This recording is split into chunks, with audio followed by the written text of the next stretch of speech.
आपके साथ अनु और आप देख रहे हैं जी टीवी न्यूज चैनल।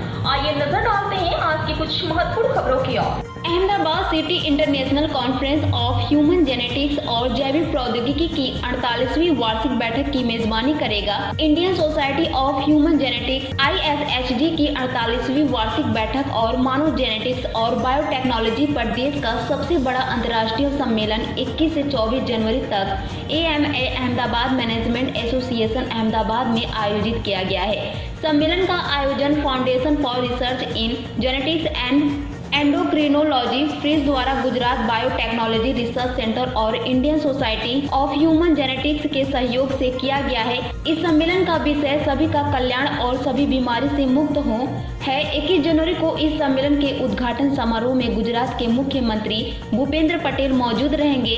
केंद्रीय स्वास्थ्य मंत्री मनसुख मंडाविया सम्मेलन में मुख्य भाषण देंगे। इसके अलावा गुजरात के विज्ञान एवं प्रौद्योगिकी विभाग की प्रधान सचिव मोना खंडधार भी विशिष्ट अतिथि के रूप में मौजूद रहेंगी। पेश अहमदाबाद से नीता लिंबाचिया की खास रिपोर्ट।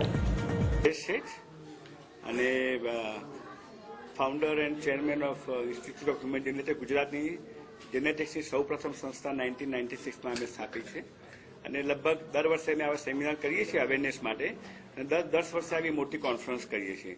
તો આજે અમે અત્યારે જે કોન્ફરન્સ કરવા જઈ રહી international conference of human genetics and biotechnology અને મારી સાથે ડોક્ટર હર્ષ શેઠ પણ છે જેના ઓર્ગેનાઇઝ સેક્રેટરી છે, ડોક્ટર ફ્રેનીબેન છે એના ટ્રેઝરર છે અને બીજા બધા મેમ્બરો પણ છે। ગુજરાત ગવર્મેન્ટમાં આમાં જોડાયેલી છે।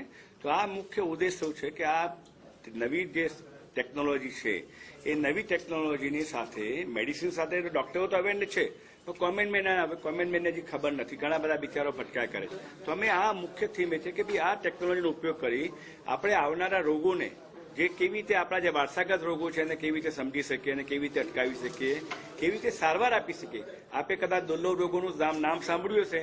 7,000 દુર્લભ રોગો છે ઇન્ડિયામાં। ખાલી 70 મિલિયન બાળકો 70 મિલિયન લોકોને આવા દુર્લભ રોગો છે। આવા દુર્લભ રોગોમાં ઘણા લગભગ 20% રોગોની સારવાર બી શક્ય છે।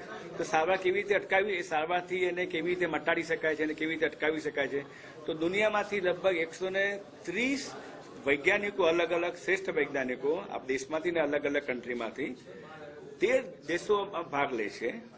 36 થી 40 કંપનીઓ દુનિયાની બધી જે છે એ જેનેટિક્સ અને બાયોટેક સાથે સંકળાયેલી છે, જે આવા દવાઓ બનાવે છે, નિદાન કરે છે, એને અટકાવે છે, એ બધી કંપનીઓ ભાગ લેવાની છે।